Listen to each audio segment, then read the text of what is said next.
Magandang hapon Pilipinas, live mula sa Pag-asa DUST. Ngayong hapon makakasama po natin si Pag-asa Weather Forecaster Adsar Aurelio para bigyan tayo ng update kaugnay po yan sa Bagyong Nona. Magandang hapon Mr. Aurelio, at bilang unang katanungan, ano na po ba ang pinakahuling balita kaugnay nga dito kay Bagyong Nona?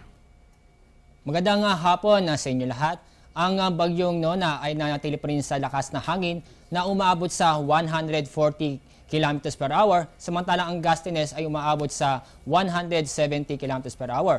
Kaninang tanghali, namata natin yung mata ng Bagyong Nano na sa Victoria Oriental, Mindoro. At inaasahan po natin kikilos ito na westward sa bilis na 15 km per hour. Mr. Aurelio, ito po bang si Bagyong Nona, ilang beses ba itong naglandfall? Si Bagyong Nona ay nakalimang beses na naglandfall dito sa ating bansa.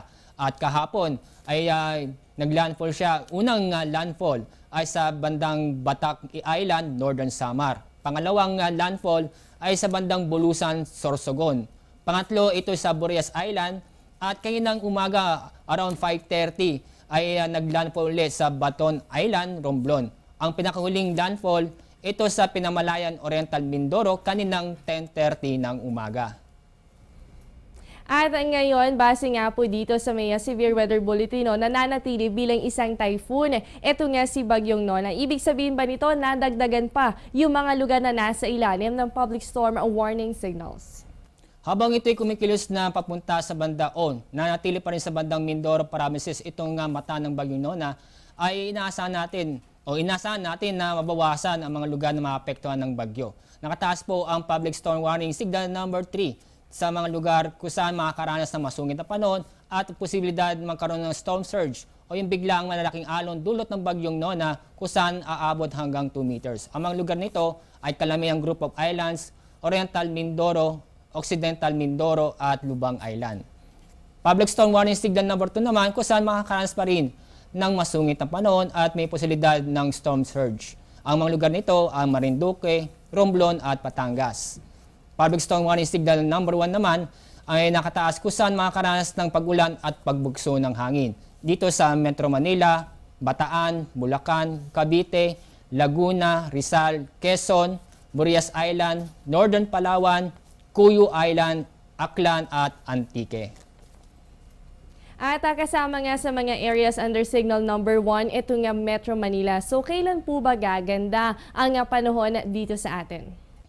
As kasalukuyan, nakaranas tayo ng maulap at may mapag-ulan at may mapagbugso ng hangin dulot na ng bagyong Sinona. At kung kailan tayo makakaranas o magsisimulang gumanda ang panahon ay bukas pa ng umaga ay magsisimulang gumanda ang panahon dito sa Metro Manila kapag ito'y nanatili ang pagkilos ng Bagyong Nona. At bilang huling katanungan na lamang po Mr. Aurelio, may panibagong low pressure area na naman sa labas ng ating area of responsibility. So ano to, inaasahan bang papasok ito sa ating area of responsibility at may posibilidad ba na mas lumakas pa ito sa pagiging bagyo? Opo, meron tayong binabantayang low pressure area. Ito yung nasa layong 1,800 kilometers east po yan ng Mindanao. Yung makikita, napakalayo po ang low pressure area at wala pong direktang epekto nito. Kapag ito'y manatili sa kanyang pagkilos na westward o palapit sa ating bansa, ay maaari pong sa Friday ay nasa loob ito ng Philippine Area of Responsibility. At may posibilidad pa rin itong maging bagyo dahil itong low pressure area, yung makikita ay nasa Pacific Ocean.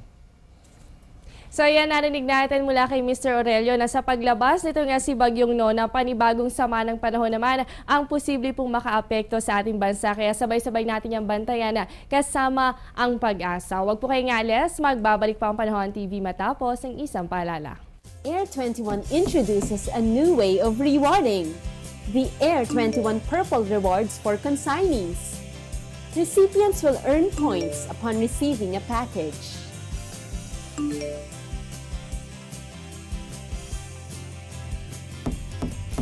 These points can be used to redeem exclusive Air 21 gift items such as eco-friendly bags, flashlights, tumblers, organizers, flash drives, and power banks.